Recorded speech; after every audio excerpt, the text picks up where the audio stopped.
आइए दोस्तों, अब हम सॉल्व करेंगे NCERT गणित क्लास 10th प्रश्नावली 10.2 का प्रश्न क्रमांक 9। ठीक है, तो आइए सबसे पहले हम क्वेश्चन को ही पढ़ लेते हैं। क्वेश्चन हमारे पास क्या कहता है? क्वेश्चन कहता है कि आकृति 10.13 में ये जो आकृति देख रहे हैं ये हमारे पास 10.13 है। तो इसमें एक्स वाई तथा x dash Y dash o केंद्र वाले किसी वृत्त पर दो समांतर स्पर्श रेखाएं और देखिए स्पर्श रेखाएं हैं। यहाँ ध्यान रखिए, कहने का मतलब ये ओ केंद्र है। ओ केंद्र वाले इस वृत्त पर एक्स और वाई स्पर्श रेखा है और एक्स डैश वाई डैश ये स्पर्श रेखा है। तो टोटल दो स्पर्श रेखाएं हो गए, है ना? वही ना बात कर रहे थे। तो ओ केंद्र वाले किसी वृत्त पर दो समांतर स्पर्श रेखाएं, ये दूसरे के पैरेलल है यानी समांतर है, ये स्पर्श रेखा है।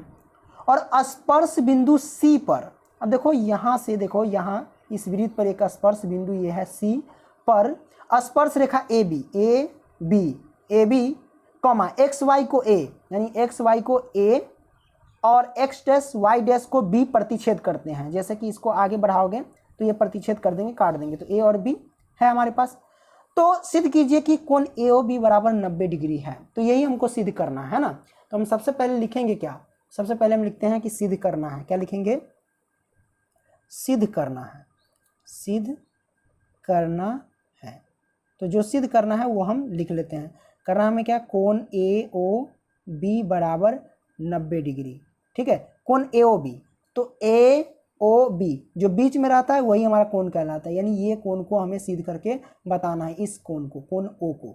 तो हम क्या करेंगे? सबसे पहले हम रचना कर लेते हैं। तो यहाँ पे लिखते हैं रचना। रचना क्या करेंगे भैया कि ओ से सी को मिला देंगे। क्या करेंगे? ओ से सी को मिला देंगे। तो मिला देते हैं, ओ से सी को मिलाया। ठीक है, क्या किया? मिलाया। तो हमने मिला दिया। चलो मिला देते हैं, इसको हम खींच लेते हैं। तो जैसा कि आप देख सकते हैं हमने इसको मिला दिया। ओके, अब क्या करेंगे भैया? हम लिखेंगे क्या? हम जानते हैं कि, क्या लिखेंगे? हम जानते हैं कि, जानते हैं, क्या जानते हैं भैया?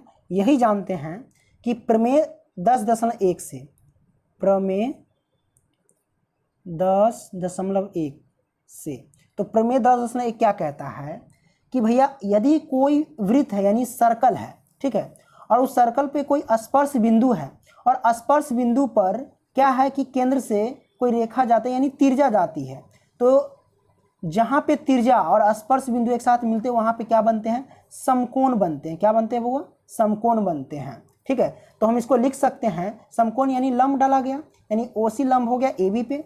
तो हम लिख सकते हैं यहाँ पे कि ओसी लंब हो गया भैया किस पे? ए बी पे। करेक्ट, ए बी पे, कॉमा। आगे देखिए, जैसा कि ये भी रेखा है यानी एक वृत्त है, सर्कल है, इस पर भी एक स्पर्श रेखा खींचा गया है। स्पर्श रेखा का ये स्पर्श बिंदु यहाँ पे है। तो भैया यहाँ पे भी देखिए, यहाँ से केंद्र से क्या है? एक रेखा जा रही है यानी तिर्जा जा रही है। तो जहाँ पे तिर्जा मिल रही है वहाँ पे भी क्या होगा? समकोण बनेगा। मैंने आपको बताया है प्रमेय 10.1 क्या कहता है। तो ये भी समकोण बना, मतलब पी ओ लंब डाला गया किस पे? एक्स वाई पे। तो हम लिख सकते हैं कि पी ओ लंब है भैया किस पे? एक्स और वाई पे। ठीक उसी तरीके से यहाँ से भी एक स्पर्श रेखा है, ये वाला। ठीक है, यहाँ स्पर्श बिंदु, यहाँ से तिर्जा के मिल रहा है, तो ये भी क्या होगा भैया? हमारे पास समकोण होगा। तो हम लिख सकते हैं कि ओ क्यू समकोण हुआ क्या? यानी ओ क्यू लंब डाला है किस पे? एक्स डैश वाई डैश पे। तो यहाँ पे लिखते हैं ओ क्यू लंब डाला गया किस पे? एक्स डैश और वाई डैश पर। करेक्ट, तो हमने यहाँ पे सीख लिया। ओके, तो इतना कर लेने के बाद हम क्या करते हैं भैया, क्योंकि कोण ओ को हमें समकोण सिद्ध करके बताना है, तो समकोण सिद्ध करने के लिए हम क्या करेंगे? जैसे कि आप देख सकते हैं एक ये त्रिभुज होगा पी ओ ए, एक ये त्रिभुज, और ओ ए सी एक ये त्रिभुज। इन दोनों त्रिभुज को हम क्या करेंगे? सर्वांगसम सिद्ध कर देंगे। फिर इस त्रिभुज को भी हम सर्वांगसम सिद्ध कर देंगे, तो हम आसानी से निकाल सकते हैं। ठीक है, तो आइए हम क्या करते हैं? सर्वांगसम सिद्ध करते हैं। तो सबसे पहले लिखते हैं कि त्रिभुज ओ पी ए में, ओ पी ए में, तो यहाँ पे लिखते हैं त्रिभुज ओ पी ए एवं त्रिभुज, एक ये त्रिभुज हो गया। दूसरा त्रिभुज है क्या? ओ ए सी। क्या है? ओ ए सी। तो हम लिख लेते हैं ओ ए सी करो या ओ सी ए करो, कुछ भी कर सकते हो, कोई दिक्कत नहीं। ये दोनों त्रिभुज में हमने लिख दिया।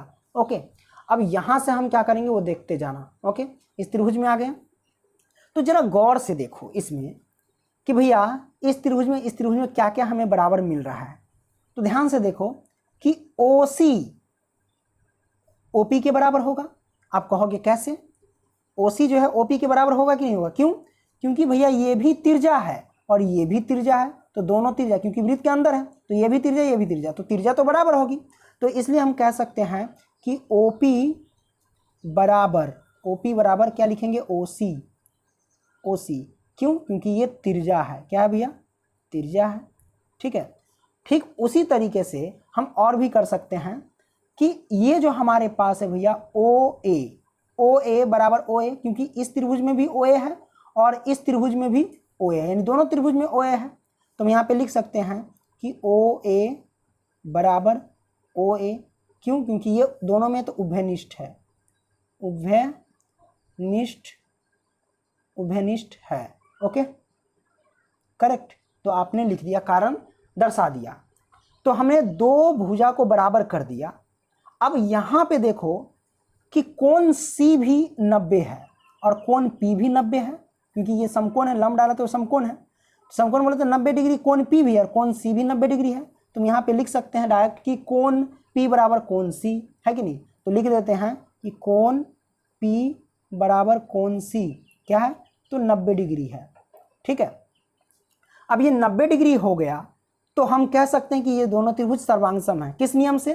तो हम लिखते हैं और आपको समझाने की पूरी कोशिश करते हैं। ये जो होगा भैया, आपने नाम सुना होगा RHS नियम से। RH से क्या होगा भैया? ये दोनों त्रिभुज सर्वांगसम होंगे, यानी त्रिभुज OPA सर्वांगसम हो जाएंगे किसके?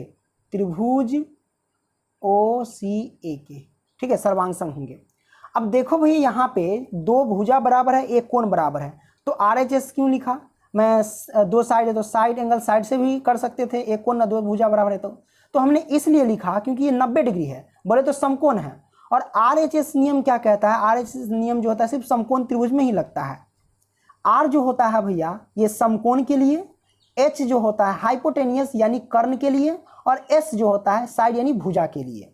तो RHS नियम क्या कहता है कि कोई दो समकोण त्रिभुज है जिसमें एक कर्ण और एक भुजा, दूसरे समकोण त्रिभुज के एक कर्ण एक भुजा दोनों आपस में बराबर होते हैं, तो वो सर्वांगसम कहलाता है। ठीक है, इस नियम का ये मतलब होता है। तो इस त्रिभुज में देख सकते हैं, ये त्रिभुज में और इस त्रिभुज में, आप दोनों में देखें गौर से, तो ये हमारे पास इस त्रिभुज में ये कर्ण है, क्या ये कर्ण है? ओके, और ये हमारे पास क्या है? आधार है। ठीक उसी तरीके से हमारे इस त्रिभुज में देखोगे तो यही कर्ण है और यही आधार है कि नहीं? तो इसमें जो कर्ण है एक दूसरे के बराबर है और आधार भी क्या एक दूसरे के बराबर है। ठीक है, करेक्ट, इसीलिए ये नियम लागू हुआ RHS से। ये क्या हो गया भैया? त्रिभुज इतना इतना ये सर्वांगसम हो गया। अब जब ये सर्वांगसम हो गया तो हम क्या कह सकते हैं भैया? तो सर्वांगसम होने के बाद हम लिख सकते हैं कि इसलिए इस त्रिभुज में क्या होगा? ये कोण O इस कोण O के बराबर हो जाएगा। करेक्ट, क्योंकि ये सर्वांगसम कर दिए तो सभी बराबर होंगे ना। तो यहाँ पे लिखते हैं कोण O बराबर O तो नहीं लिखेंगे, क्योंकि कोण O जो है सभी में है, इसलिए इसका नाम दे करके इस त्रिभुज के लिए हम लिखेंगे कोण POA। कोण POA बराबर कोण, अब ये देखो तो AOC लिख दो, AOC। तो ये कोण बीच में लिखते हैं, कोण O बराबर हो गया है कि नहीं? बराबर हो गया। इसको हम मान लेते हैं समीकरण 1। तो इन दोनों त्रिभुज को जैसे हम सर्वांगसम सिद्ध किए हैं उसी तरीके से इस त्रिभुज और इस त्रिभुज को भी सर्वांगसम प्रूव करना है। तो ये दोनों प्रूव हो गया, तो ये दोनों हम क्या करेंगे? प्रूव करने की जरूरत नहीं, हम लिख देंगे इसी प्रकार ये दोनों भी प्रूव हो जाएंगे। लिख देंगे, यहाँ लिखते हैं इसी प्रकार। ठीक है, इसी प्रकार क्या हो जाएंगे भैया? त्रिभुज ये दोनों क्या होंगे? सर्वांगसम हो जाएंगे। त्रिभुज OQB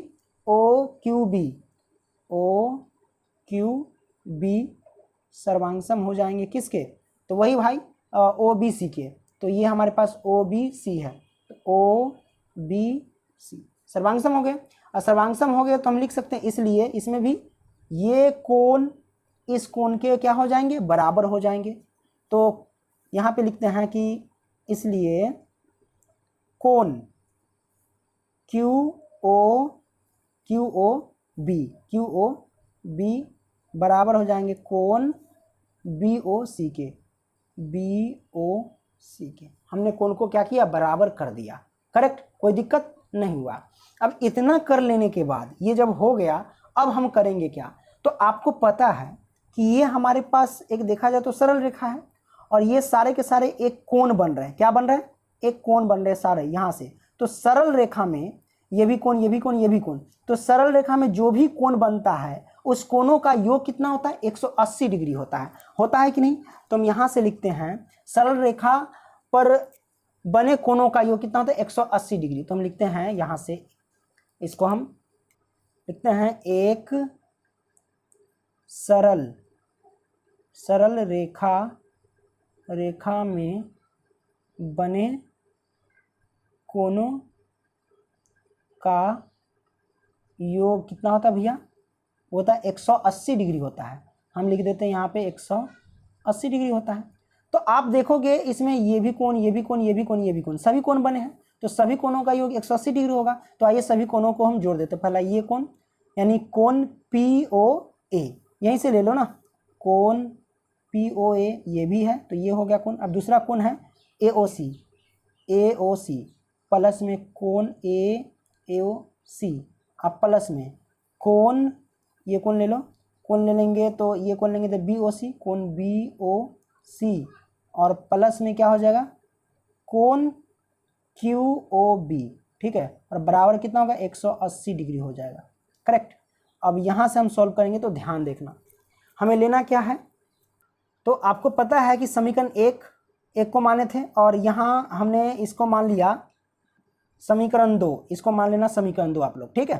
तो समीकरण 1 में देखो कोण POA, तो यहाँ पे देखो POA बराबर है AOC, तो POA के जगह पे हम AOC रख सकते हैं, बिल्कुल। तो हम रख लेते हैं कोण AOC, और ये पहले से कोण AOC है तो AOC रहने देते हैं, ठीक है, रहने दिए।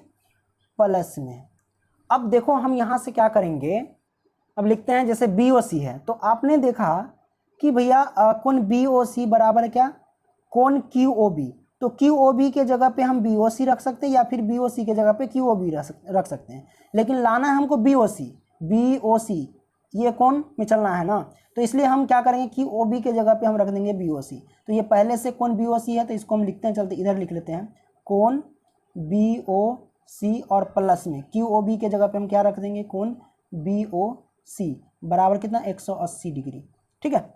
अब देखो AOC दोनों को जोड़ेंगे तो क्या होगा, 2 AOC हो जाएगा, है ना, कोण AOC, आप प्लस में BOC जोड़ेंगे तो 2 कोण BOC हो जाएगा, बराबर में 180 डिग्री।